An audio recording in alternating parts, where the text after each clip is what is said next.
Сіздермен мен Фариза. Бүгін сіздермен үй жағдайында өте дәмді және тойымды болып шығатын пиццаның рецебімен бөлісейін деп шештім. Видеоның соңына дейін қарап, лайк басып, комментарий жазып отырыңыздар. Пиццамызға қажет болады су, сүт, сұйық май, қант, дрожж және тұз қажет болады.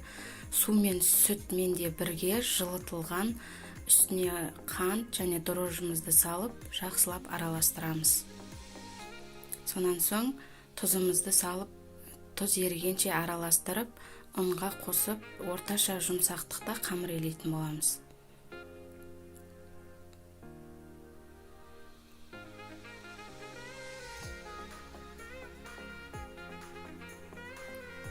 Осындай болған соң үстіне сұйық майымызды құйып отырып, қамыр илейміз.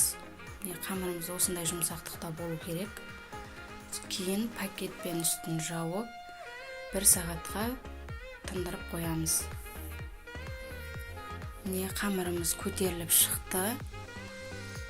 Енді қамырымызды 2 бөлікке бөліп аламыз. Менде үлкен табада 2 пицца шығады. Қамырымызға ұн себе отырып, бірінші қолымыздың көмегімен осылай жайып аламыз.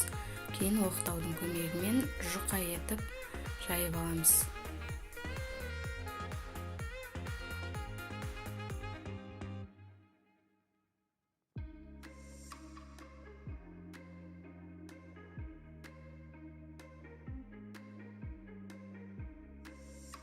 Жұқа және тегіс етіп жайып алған қамырымызды табамызға орналастырамыз.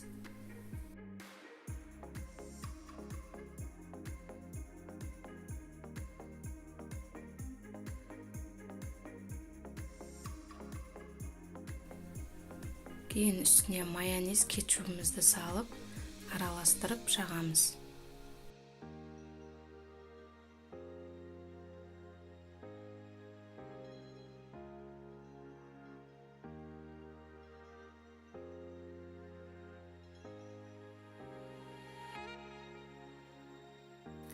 Енді үстіне кішкене сыр салып аламыз міндетті түрде, өйткені басқа да салатын салмамыз тайып кетпеу үшін.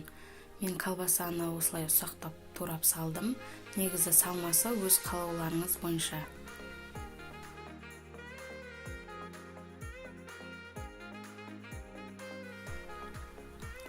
Енді үстінен осындай помидор қойып шығамыз. Менде морозильникте арнайы пиццаға қатырылған помидор.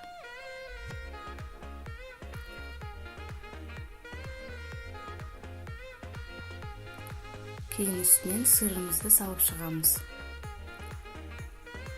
Мен кішкенесін алып қалдым, дайын болғанда үстіне салатын боламыз. Міне пиццамыз дайын болды, өте әдемі. Міндетті түрде осы рецептпен жасап көріңіздер, сіздерге ұнайтынына сенімдімін.